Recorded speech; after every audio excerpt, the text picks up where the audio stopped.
with Tim Gilbert and Julie Snook. This is Racing Dreams. Oh, absolutely. It's a show you can't afford to miss. We always say that. We picked a couple of winners last week, Jules, and as did Brad and others. Which is great because Brad is our resident tipster. Good morning to you, Timmy. Good morning to you at home. It is another edition of Racing Dreams. Racing is at Rosehill Gardens in Sydney today. It is a little bit drizzly out there, so a soft 5 at the track, but we'll be heading live to the track any minute now. We've got a huge show coming up. Should we take a look? Yeah, let's have a squeeze. We catch up with legendary trainer Les Bridge, turned 84 the other week, to see whether he thinks classic legend can win a second Everest. Look at him there. What can we expect for reigning Everest champ Nature Strip this spring? We'll find out in part 2 of my sit down with champion trainer Chris Waller. And what a superstar swimming for a cause. Jamie Rogers on her English Channel success, all in the name of charity. She is a braver woman than I assure you of that. Thing. And she got little kids, amazing. I don't know how she did it. Anyway, that story to come. First up this morning, racing returns to Rosehill Gardens today for the $200,000 San Domenico Stakes. That's where we find racing editor of the Daily Telegraph, Ray Thomas. Good morning to you, Mr. Thomas. Good morning, Julie. Good morning, Tim. And a little bit overcast here at Rosehill. We had a couple of little showers in the last hour or so, but track's a soft 5, bordering potentially on a soft 6, but pretty fair surface and a terrific day of racing coming up. Big focus today, Best of Bordeaux in the San Domenico, Ray. A real chance, the conversation in and around the Everest would need to win today. He will, Timmy, and look, I think he can. His 2 barrier trials coming into his return have been, well, just outstanding. He was the best 2-year-old colt of his generation last season. We saw that when he won the Silver Slipper. He was so brave running second in the Golden Slipper to Fireburn. He resumes in a pretty good San Domenico field, I've got to say, Tim and Jules, but look, the hype around this colt is that he is come back bigger and better than ever, which you would expect with natural improvement between a 2- and 3-year-old, and looking forward to seeing him come out and strut his stuff today. If he can win and win well, and as you said, Timmy, make a statement, suddenly he's very much in that Everest conversation. Well, let's stay on that conversation, Ray. 49 days until the Everest. You know I love a countdown more than anyone. We've already got 5 runners locked in. Masked Crusader, Nature Strip, Marzu, Eduardo and Lost and Running. How can you see sort of the weeks playing out ahead of us? Because it's so fascinating. Each year it changes. It chops and changes. We're talking about Best of Bordeaux. We've seen Shelby 66 as well, Danny's still holding the candle. Exactly. Yeah. So how do you see this playing out? It's going to be so fascinating, Jules and Tim, because as you said, 49 days to go to the Everest, and we've got 5. If you put Classic Legend in, that's 6 runners.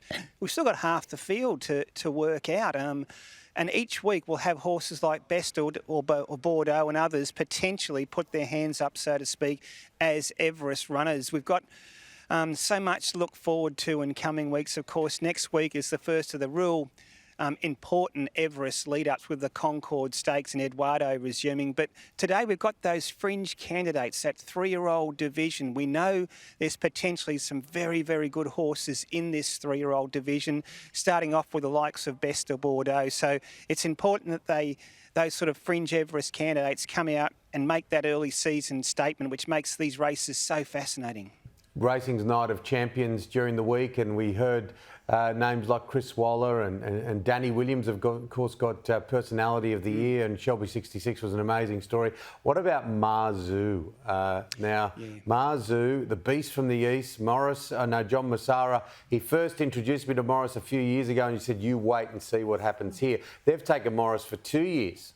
Yeah, and that just says a lot about Marzu, doesn't it, Timmy? And when his stallion Maurice or Morris throws a good horse, gee, they are top liners. And the development of Marzu last season was just extraordinary. He went out as a winner of the Brian Crowley back in the spring, but he resumed in autumn as a gelding, and he did go to another level. And of course, he developed into a Group 1 winner through an unbeaten autumn prep. And He's now a 4-year-old. He's got to take that next step and take on those seasoned tough nuts like the Nature Strips and the Eduardos in coming weeks. But it's a vote of confidence from John Massar of Arrowfield and the Star that they've locked Marzu in for the next 2 years in the Everest. That's the first time that that's been done, and that's an indication that both Team Snowden and those behind Marzu think this horse will just get better and better. So he trialled earlier this week. He looked excellent in that trial, running second.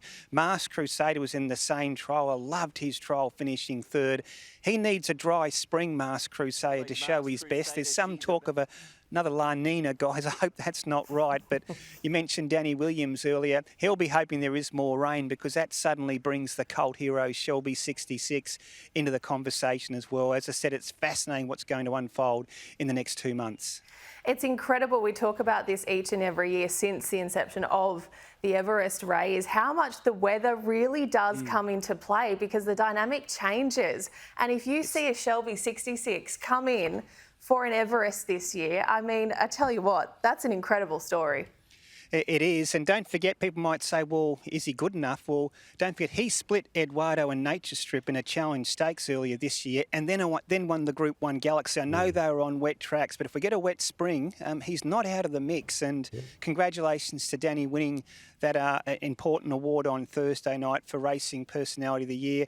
He was just terrific with the media, with the best horse he's ever trained during autumn, and he's about to go on that ride again. Well, you and I own a horse with him, Ray, of course. Prince Nakani's in a highway next week, so big hopes there with Danny Williams. Now, look, the heavy focus on Caulfield today as well, Group 1 racing with the Memsie, and also passive-aggressive. Part of the Everest conversation, Graham Begg, famous name in racing, the son of Neville Begg. Yeah, he's a fantastic trainer. Of course, Graham cut his teeth in Randwick for so many years, then decided to move to Melbourne, and he hasn't got a huge team, Timmy, but he's always got a good horse in his stable. And that's not a cliche. Just go back and look at Graham's record. It's just outstanding, and his strike rate is incredible. Passive-aggressive, how good is she? 4 starts, 4 wins by Fastnet Rock. Beautifully bred mare. The Cochrane Stakes today is a step up again for her, but I think she's up to that and can keep that unbeaten streak going. And just where she ends up this spring remains to be seen. The Memsie Stakes, of course, is the Group 1. And for your listeners, interesting stat about the Memsie Stakes. You know, Jules and Tim, I love my stats. Since 2000, 14 favourites have won the Memsie Stakes since 2000. It's an incredible stat. So maybe it's Alligator Blood's turn today. Well, before we let you go, just quickly on today's racing at Rosehill Gardens, we have the up-and-coming stakes and the San Domenico. Who are you liking in the up-and-coming? Yeah, I think it's a fascinating race. The scratching of back rower has just opened that race up a little. Look, Jules, in the San Domenico, I'm pretty keen on Best of Bordeaux. We spoke about him, but in the up-and-coming stakes, you've got some really nice horses about to resume and potentially kick off their spring campaigns. Horses like Williamsburg is more of a spring champion horse. Basquiat, we just don't know how good he is from the Coolmore camp. Charlatan, we don't want any more rain for him, but Joe Pride's got big plans for him. Ringmaster wasn't that far away in a Group 1 in the autumn. You can go right down through the list. But I'm pretty keen on 2 horses in this race, Conqueror and Kiboo. Now, Kiboo's likely to get the lead and dominate, which is, if the case, will be hard to beat. But I think Conqueror's got that X factor about him. Both these 2 3-year-olds, very talented. Looking forward to that clash. As I said, Best of Bordeaux, I think, can win the San Domenico. And for our listeners, I think the best bet of the day might be in race 2. Watch out for Frumos to make amends. Oh, yeah, absolutely. Race 2, number 2, I think it is, isn't it, Frumos? That's it. Good on you, Raymond. Thanks so much, Tim. Thanks, Jules. Thanks, Ray. Well, the 2020 Everest winning combination of trainer Les Bridge and Classique legend, they're back at it again, chasing a comeback story for the ages. Oh, this will be sensational. It would be a remarkable chapter in the career of the 84-year-old Hall of Famer. I caught up with the legend during the week.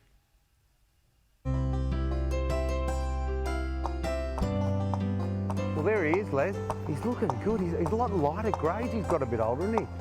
Yeah, he's got, they say, we all get greyer as we get older, but he's a marvellous horse. His coats come good early in the season. Usually a lot of them are hanging onto their coats, but as you can see, he looks good. Oh, he's magnificent, isn't he? I just think when we first started chatting about him a few years ago, how he's grown into his body. Yeah, it's just a shame the way things have gone with his career. Yeah, he just never got a chance. Well, years ago, after suspensory tendons, they probably never would race again, but thankfully these days we're seeing quite a number come back and do all right. Well, he went on a special program at Randwick Equine, and he went on just hand walk, and then he went on water walker, treadmill, miles on the treadmill just trotting. And then we've had him in work, give him a hell of a lot of slow work. So the theory is today that you keep the pressure on the ligament. Okay. And he's just been to have it re-scanned and all, and they're tickled pink with it. Well, that's great. If you could get him right and he managed to get it done, it'd be a pretty special training effort. There's one that would go down in history for you. Not hard to train these sort of horses. Hard to train the bad ones. Yeah, I'm sure. Well, all things being equal, he's going to be in the Everest, isn't he? He'll be Bonho's slotty just to get through the trial. Yep. Trialling on September 1? On September 1, Kieran McAvoy's going to ride him here at Randwick. It's a trial on the course proper. I think it's 850 metres or 800 metres, and we'll go from there. You were pretty bold a couple of years ago. You said he'll win. I know we're a little way out, but what are your thoughts so far? You've been doing this a long time. You've had Melbourne Cup winners, Golden Slipper winners, Everest winners. What do you think? Well, when a horse has had a serious injury, a suspensory like that, every day they work and they pull up sound as a bonus. So I'm virtually taking it day by day now. He's 7-year-old. He's had a really interrupted career. Should have had 30 runs by now. 40. He's had 14 runs.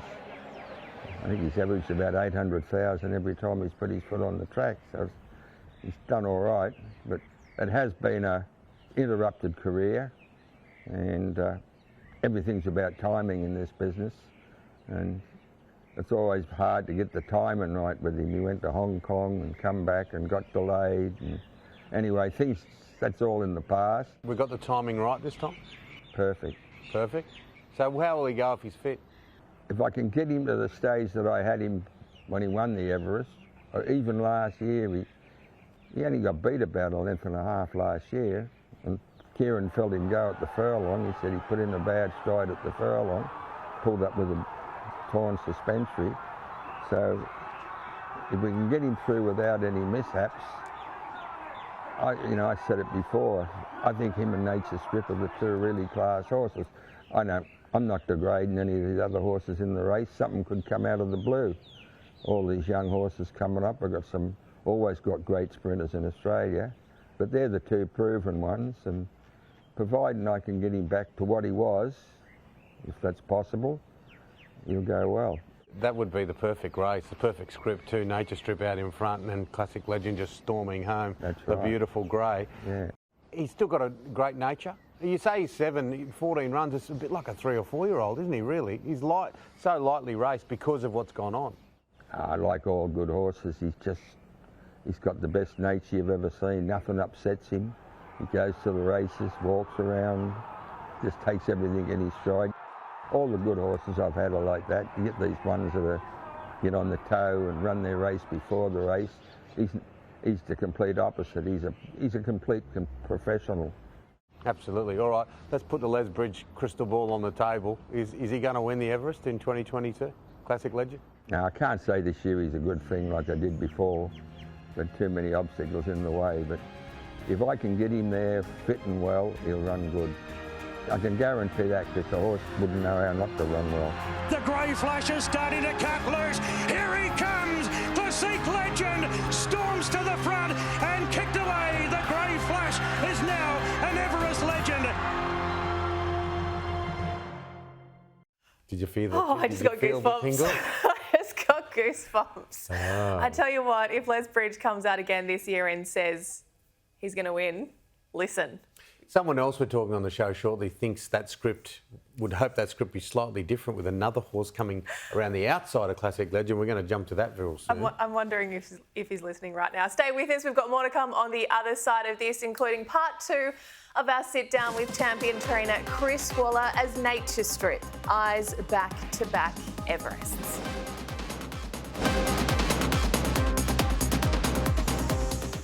2022 marks the 6th running of the Tab Everest, and one man who has backed this race since its inception is the great Max Whitby. He's a wonderful friend of this program, and he's the guy I was talking about who wants another horse coming around the outside of classic legend Masked Crusader. How are you, Maxie?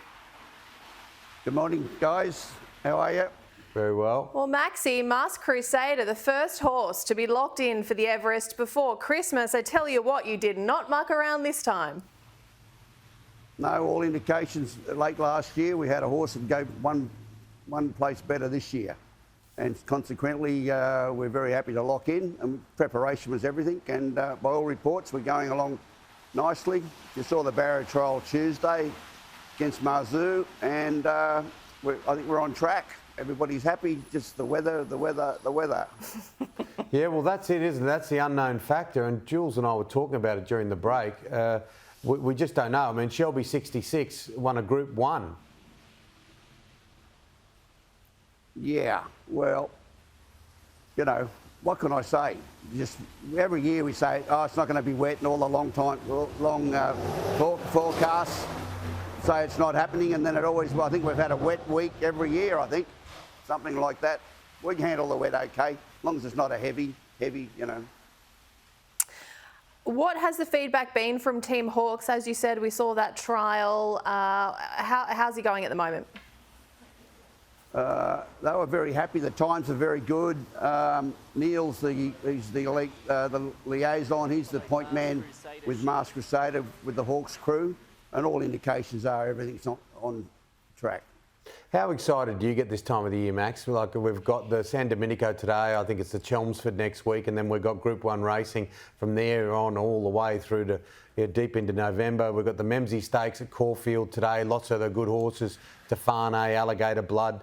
What about you as a man that loves this game this time of year? Well, obviously it's fantastic, and we've had a pretty frustrating year, haven't we, with all the weather and the tracks. And I lost the campaign in Queensland through the weather. We couldn't get them prepared properly. So I'm getting more excited by the day. I'm still a little bit confused. We went early. History, we usually go late, but there's a few of the big names haven't taken or made their selections yet. So it'll be interesting to see how it all pans out. But of course, we're having a very exciting year because we've got runners in the Cosy. We think we have anyway. We've got one in the big dance, and we could have two in the big dance, and we've got the Everest. So we could have a pretty happy September, October, and the first Tuesday in December in November would be nice. Maxie, you've been around a long time. You're a big fan of this game. You've been involved for a long time as well. What do you make of the state of racing in New South Wales at the moment? We've got prize money galore. We've got new races popping up left, right and centre. We are now running through until mid-November. It's pretty extraordinary. Yeah, that's what I was saying. You know, to add another $2 million race for the bush horses and the big dance, that's another great initiative. So, you know, Peter and the crew just keep going from strength to strength. The prize money's right. And I'd say if you run the tapes the last few years, I said it's a great time to be in racing, and I think it's only getting better. Yeah, exactly. And obviously you hold a candle to the country. That's where it all started for you. Well, we love the bush, mate. We were back on track after a couple of years out. I was happy to get around, and we did the Archer this year up in Rocky, which is gone a bit wider than normal, and they've got a good race up there, which is based on a Everest model, and we went up there, had a bit of fun, and yeah, so we're looking to get back into all the country racing again. Maxie Whitby does know how to have fun. Before we let you go, what is the thinking with Masked Crusader this spring in terms of his runs? I think it was 3 runs before the Everest last year, following a similar pattern? I think it's the same pattern, yeah. I haven't heard anything different, so I think leave that up to the team, and I wouldn't see any reason why not. He's stronger. I think he's come back stronger and bigger. And I think just adds, if you saw the way he went through the line there on Tuesday at the barrier trial, took some holding to pull him up. So I think that last 200, we all know is what we really need. So he just opened the throttle and away he went, you know. We're just watching a replay of last year's Everest. What does that do to the heart rate when you witness a race like that? Well, a very wise man said that if you just put your hands about shoulder length, that's what you got beaten by, and that's about 4.4 million apparently. But it was still probably your biggest win of the year, was it? Yeah, it was. We did all right. Did okay. And what about Les? It was God. We loved chatting with Les the other day, and 84. I want to say something about that. Yep. I want to say that to you guys. What's this? You've got the old blokes on first, have you? No, it's called experience. Yeah. It's called experience, Max. Oh, is that what it is? Okay, I'll cop that. But Sorry, that's another little fairy tale subplot, isn't it, with Les and classic legend after winning cup. Great story. Yeah. And a good man, mate. What a great bloke. What a great servant to racing. And to Randwick particularly. Goodness gracious. Yeah, absolutely. And Well, you've got Beggy's got one down in Melbourne today. That could make a bit of noise too. Yeah, well, we were talking about that before, passive-aggressive. Another famous Randwick name. Yeah, part of the conversation, Graham Begg. Hopefully I'm going to catch up with him during the week at Cranbourne. But he said, oh, no, I can't talk about the Everest because that would be just like school kids playing with others. But really, when you win five in a row, if she wins today... Yeah. He's a man of understatement, mate. Yeah, absolutely. Good on you, bud. Bit like yourself, Maxie. Lovely to catch up with you as always. Okay, guys. Good luck with the show. See you soon. Thank you, mate. Thank you. Well, Chris Waller was this week honoured with the TJ Smith Award at Racing's Night of Champions after a 12th Sydney Premiership title. In part 2 of Jules' chat with Chris, he talks about the remarkable ride of Nature Strip that went all the way to the top of racing.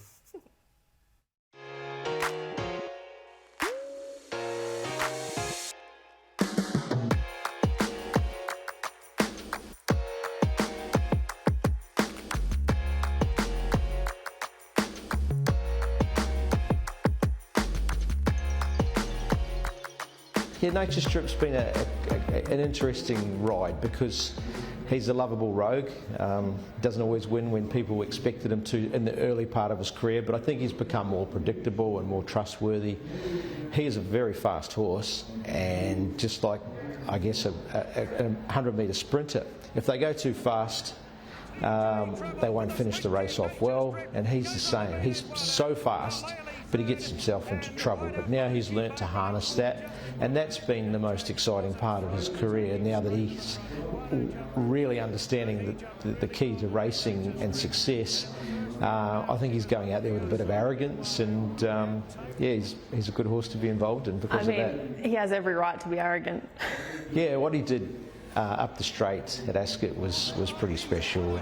Salute a world-class sprinter, Nature Strip, a ripper in the King's Stand. Every carnival he keeps coming back each year, so I think there's another good 12 months left in him, and we space his races carefully, and I'm pleased to say that he's come back very well. I didn't know which way his coat would go, whether he might start to get a winter coat late. But I'm pretty confident that it's coming the right way, and he's got a bit of copper to his beautiful coat already. Well, there's some suggestion that his stint overseas may have worked to his advantage coming into the Australian Spring and, of course, the Everest. I mean, that must be music to your ears when people are saying that. Yeah, I wish it was that easy. Still a long road ahead, but what I will say is he's perfect for where he's at now, and we don't like to get too far ahead of ourselves, but he's exactly where I need him to be. I know you've worked with some incredible jockeys over the time, but this must be very special to enjoy with James McDonald as well. I mean, he's just at the top of the world at the moment, and the two of them together, they've got that partnership now, don't they? Yeah, they do. Trust in each other, and yeah, it's an amazing relationship with a horse and rider, whether it be a Jay Ford and Takeover Target, a Luke Nolan Black Caviar, or a Hugh Bowman Winks. Yeah, these amazing relationships help share pressure, because I think the horses feel it on those big days, as do the jockeys. So when you've got an unusual combination coming together, it's tricky. But James and Nature Strip, they're pretty comfortable with each other. So what does his campaign look like, and what does this new sprint bonus mean for his campaign as well? I just want to have one run going into the Everest because he likes to race fresh. So I think he'll run 3 or 4 weeks before in Sydney. I think it's the shorts, and then the Everest, and then we'll work out whether he runs in the race named after him. This year it's the Nature Strip, being the winner of the Everest last year. And obviously the Nature Strip is a 1,300 metre race, and he hasn't raced over that journey for a long time. I'm still pretty confident he would get it, but it's just one of those unknowns. So that's the beauty of the spring. There'll be a horse standing proudly at the top of the points ladder, and let's hope Nature Strip's leading the point scorer before a decision has to be made. Well, you said it yourself, he's a very fast horse. Do you think anything can catch him at this stage? Of course they can. You never know where the next budding champion's coming from, especially with what we've seen in recent years, the 3-year-olds doing well. So they're the ones you sort of most respect. Obviously, Eduardo is a great sparring partner. He'll be there, one of the favourites come Everest Day. I think even with this injection of prize money and bonuses, I think you'll see a few of the stallions that have been retired early might hang around an extra year as well in time too. So it's a great incentive to keep the best horses racing together. Not perfect for everybody, but we've seen what Racing New South Wales has done to create some competition, and I think the rest of Australia has to follow. All of racing in Australasia is a winner because of it, but New South Wales is probably edging towards the benchmark at the moment. We've seen it done before, back-to-back Everests. I tell you, what would that mean to the team? And do you even get a chance to celebrate? Do you stop for 5 minutes to take in what you're achieving? It's sort of business as usual come Monday, but yeah, Saturday night after a big win, it's always very special. But it's a privilege to be in that position, and I'm looking forward to a nice glass of wine after an Everest or after a Golden Eagle. Who knows where the next winner may come. Let's hope we get the opportunity.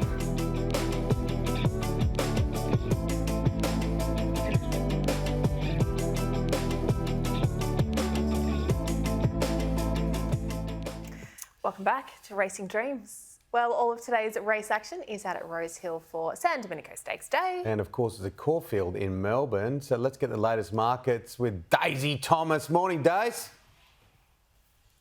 Good morning, team, and thank you very much. I tell you what, I am up and about. The sunny's out down here. Maximum's getting up around 20, which is pretty good for Melbourne this time of year. A nice offering of 9 races at the beautiful Caulfield Circus. And then up at stunning Rosehill, I tell you what, 10 races on the card for punters to get excited about. Good to see the weather up there in Sydney is slightly nicer than this time last year, when unfortunately, if you do cast your mind back, this meeting was moved to Kembla. Not today, though. 10 races, as I said, on a track that's come up a soft 5. So let's rip into it. A couple of the features up there, and we start with race 8, the up-and-coming stakes for the 3-year-olds over the 1,300. The 9 runners to do battle, and worth the punters taking note that the markets have changed a bit since the nominations, with Hell I Am scratch yesterday and Back Rower coming out this morning. Conqueror there is your $3.70 favourite here at PointsBet. Kaboo well found in the market there at $4.50. Charlatan $7.50, as is Bascout for James McDonald, who has won this race 4 times, including the last 3.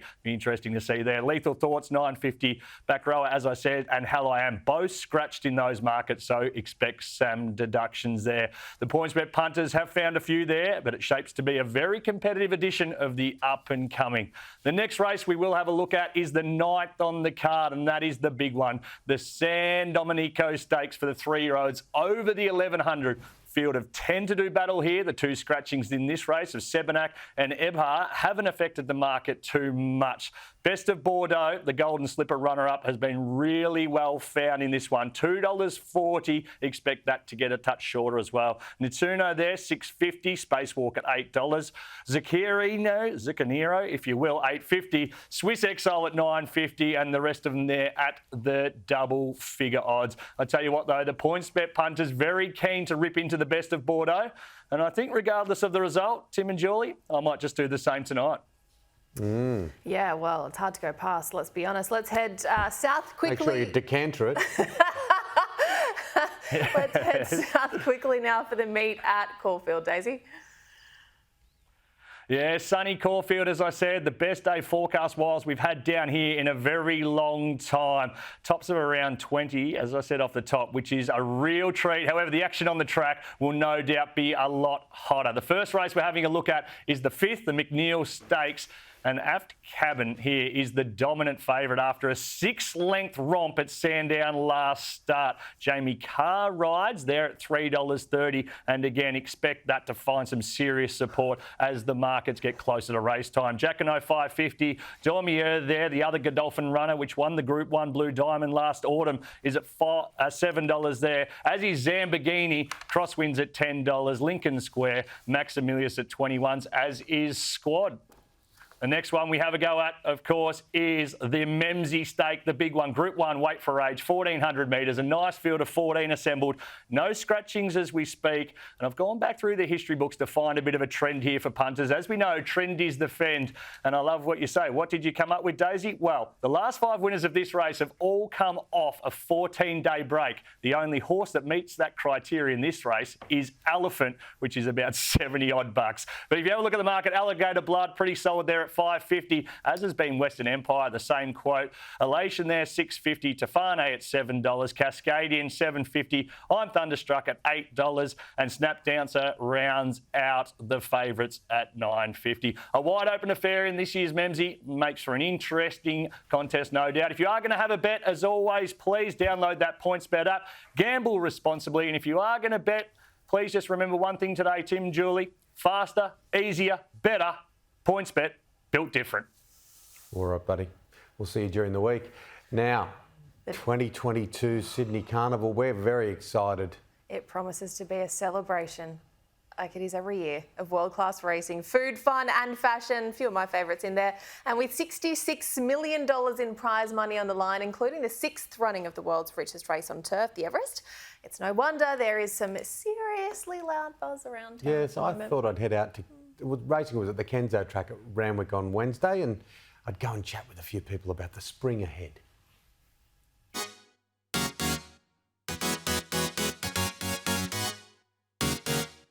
One of the famous names of racing, Richard Freeman, springtime. How good is it? Well, it's beautiful, beautiful today, so spring is on its way. I know they're going to distribute about $80 million in prize money during the spring, so that's a good thing. Just got to get some of it. Yeah, absolutely. We've had it before in the past. It's very different to when they used to pull the curtains on Epsom Days and at Sydney racing in the springtime. It goes right on now, right through to the Melbourne Cup Carnival. But look, people in Sydney want to go racing in spring, and we've just got to give them some product to consume, and they're embracing it. So I don't see the problem. I think that you run concurrent big meetings in Sydney and Melbourne, the turnover goes up on both meetings. So I don't see the problem. How exciting is it as a horse trainer this time of year? Oh, look, it's what we all look forward to. We've got a bunch of newly turned 2-year-olds and our older horses gearing up for the better races. For you, a big focus on Big Parade. Can he get to the Everest, do you think? Oh, look, we hope so, but look, even if he doesn't, with the increased prize money in the Sydney Stakes makes it pretty attractive. He won the race last year when it was worth $500,000. It's worth $2 million this year, so there's plenty of options available. And yeah, the Sydney Spring, everyone used to sort of close the doors and go home after Epsom Day. It's very different now. It goes through till about Christmas now. It goes into the summer. So, you know, like even the Villiers now, or the Ingham as it's known now, is up to $2 million. So once you get through the Hunter, the Gong and into the Villiers, it's fairly attractive to race a horse in Sydney. So Rachel King, I'm looking across here, Red Zell, Karen McAvoy, Glenn Boss. It'd be nice to have Rachel King up there with the Everest. That would be very nice, yeah, definitely. It is exciting though as we're looking ahead to the spring. Yeah, it is. It's a really exciting time of year. Sort of probably don't get that excited about trials normally, but this time of year it's exciting because all these good horses are back, and yeah, looking forward to a good spring hopefully. So what is the mentality for a jockey? Obviously you want to get on the best possible horses as well, but the racing now and the spring goes all the way through to November here in Sydney. Yeah, it's such a long carnival. It's quite a lot to sort of prepare for, I guess, and prepare your kind of body for, your mind for, and you know, just be able to be sort of ready, recharged and focused for that whole carnival. But look, good horses help. But Zoo Tiger opens up the shoulders now at the furlong and dropped them at this point. Race 4, 5 lengths in front. The Englishman Dowley sticking on to second, and then came Sakia. But Zoo Tiger's going to lead all the way. Second goes to the Englishman. John O'Shea, it's quite appropriate we talk to you about the positivity of spring. Zoo Tiger in that first here midweek on a Wednesday, but that was a very impressive win. Yeah, no, he's always been a talented colt, and we just needed him to come here and do that. And so he's put his hand up to say he wants to progress through the spring, and so we'll see where he ends up in the next few months.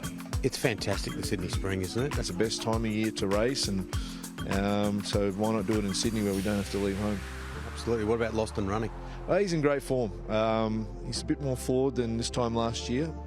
Had his 6 weeks at the beach where he got a good base of fitness into him, and been really happy with his trial the other day. He's another trial next week, and then he'll be off to the shorts. He's been good for you, Lost and Running, isn't he? He's been, well, we've actually got a wine cellar named in his honour in our house, so there can be no greater thing afforded to him, in our house to have the wine cellar named after him. Our prep probably starts, starting now, basically. But, look, you try and have it at its best, and I think that's a lot with our rail positions and things like that, trying to have the best surface possible for Everest Day. But, again, with those big Group 1 races, we want the track to be at its best all the way through. Do you get nervous the night before a big race day? Not a lot of sleep happens. Here we are in the wing stand, and the great thing about this is for the public. Absolutely, Tim, and this grandstand, it's only just on 12 months old and in use, and this is the first full spring carnival where the public can come out to the wing stand. There's no racecourse in Australia that has built a facility purely for general admission customers as we've done here with Racing New South Wales and the Australian Turf Club. Sydney Spring is just made for coming to the races. It's the daylight saving, the warmer weather, people want to get out and about and enjoy fun with their friends, experiences they'll never forget, memories are made, stories are made here, and it's the biggest spring coming up in Sydney's history, so we can't wait to welcome people, especially the public, to this grandstand.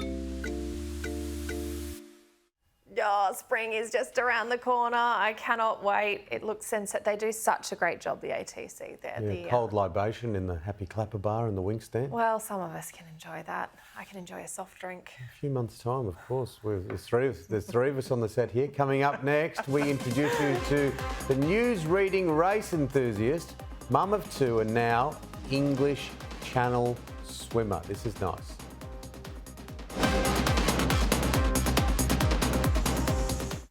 Welcome back. Over the course of the spring, we'll introduce you to some of the remarkable women in racing. Some might be familiar faces, others are working hard behind the scenes, and they'll all have wonderful stories to tell, Tim. Absolutely. And we're starting this week with Jamie Rogers, who has many titles to her name. Most recently, she added English Channel swimmer.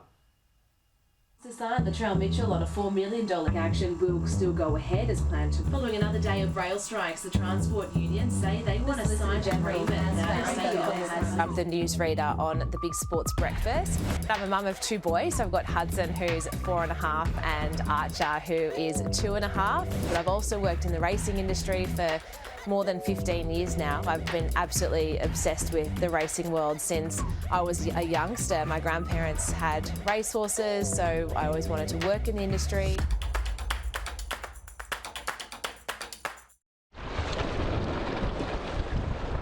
So I decided I wanted to swim the English Channel going back 2 years ago now. So I was following a girl called Chloe Mercado.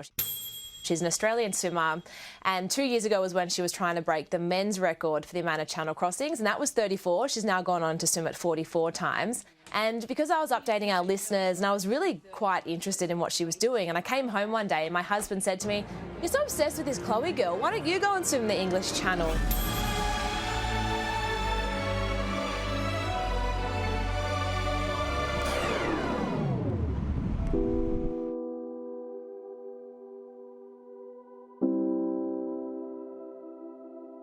Two years ago was also when we were in the midst of COVID. I remember thinking at the time that we needed to make sure that we were all focusing on each other and our own mental health, and calling our friends and our colleagues and just making sure that everyone was getting through it okay. And that's what made me think, you know what, I'm going to swim the English Channel for Gotcha for Life, which is a charity that focuses on mental health and to bring the suicide number in Australia down to zero, because it is currently the #1 cause of death in 15 to 44-year-olds in this country. One of the first organisations that actually got behind my swim was the ATC.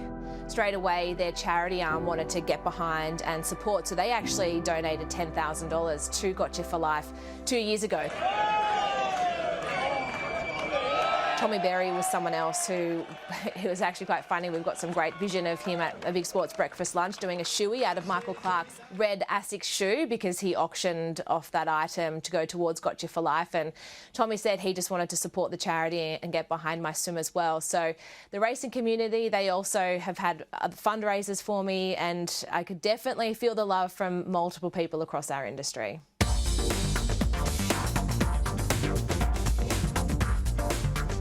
My training was very full on. So I finished work at 9 a.m. and I would go straight to either strength and conditioning or straight to the pool, or it would be a double day where I do have weights as well as swimming. So I'd be training sort of anywhere between 3 hours a day, sometimes 4, depending on what my schedule was. And that was Monday to Friday. I'd also have to throw in there yoga, Pilates, just stretching and abs at home. And then on Saturday, that was my non-negotiable day in terms of I was with my Vlad swim group, who are all either channel swimmers themselves or training for a big ocean swim. So that was when I was always with a group of people, and we would be out around the eastern suburbs or Brighton, Les Sands, wherever we could go and get our cold water training. It was just amazing, and I still don't think I'm probably putting it into words just how incredible the whole experience was. Good luck, Jamie. You've got this, babe.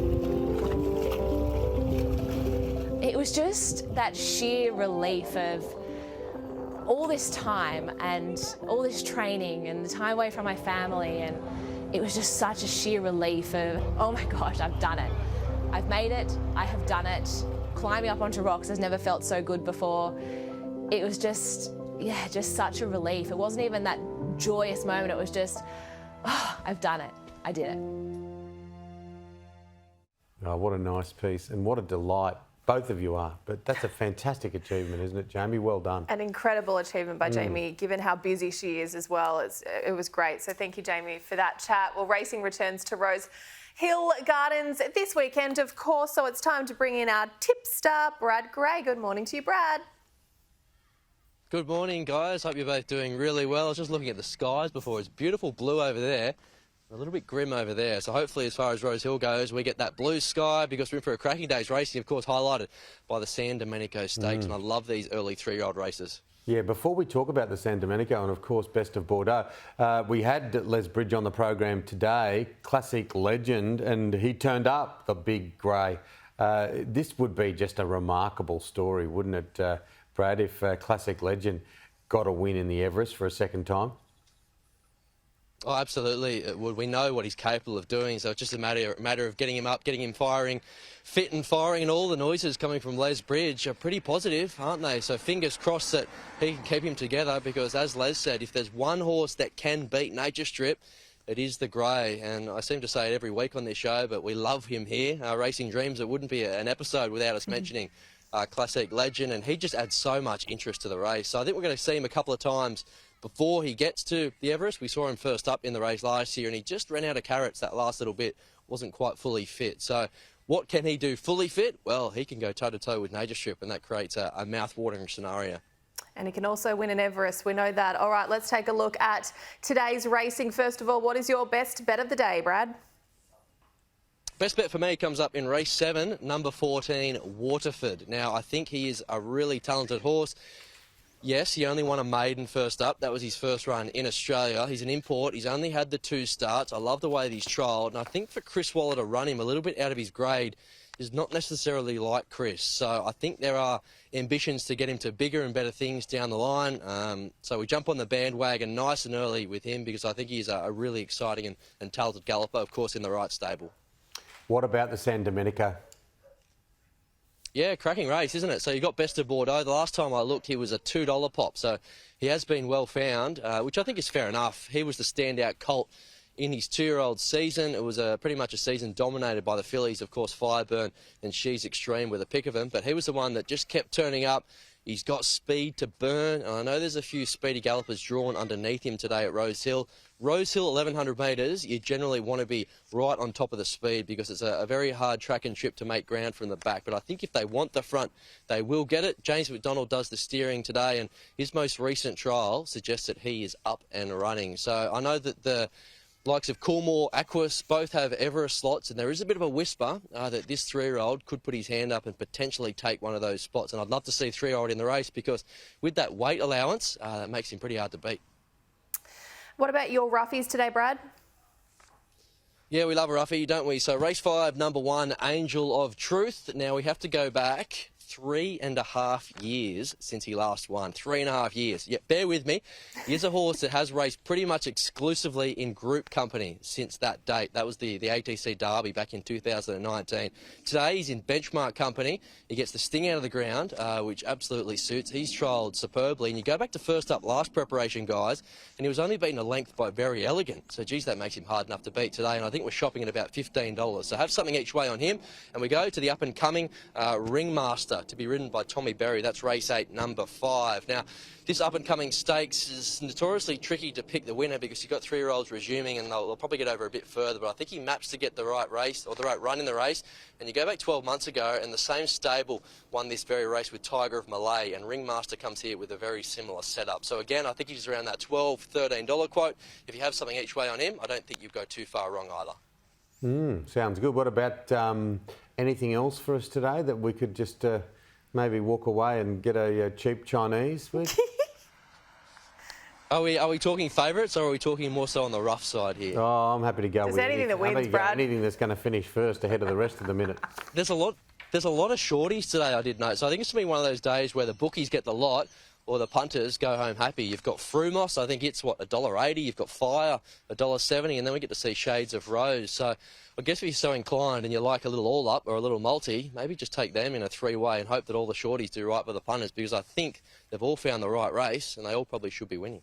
Yeah, I like passive-aggressive in Melbourne race 7 as well. So the cheap Chinese can be good quality food as well. Obviously, you know, the quality is remembered long after the price is forgotten. That we don't know about? No, I'm not going to go and plug anyone. That's not like me to do that. But Brad, good to see you wearing pants, my friend.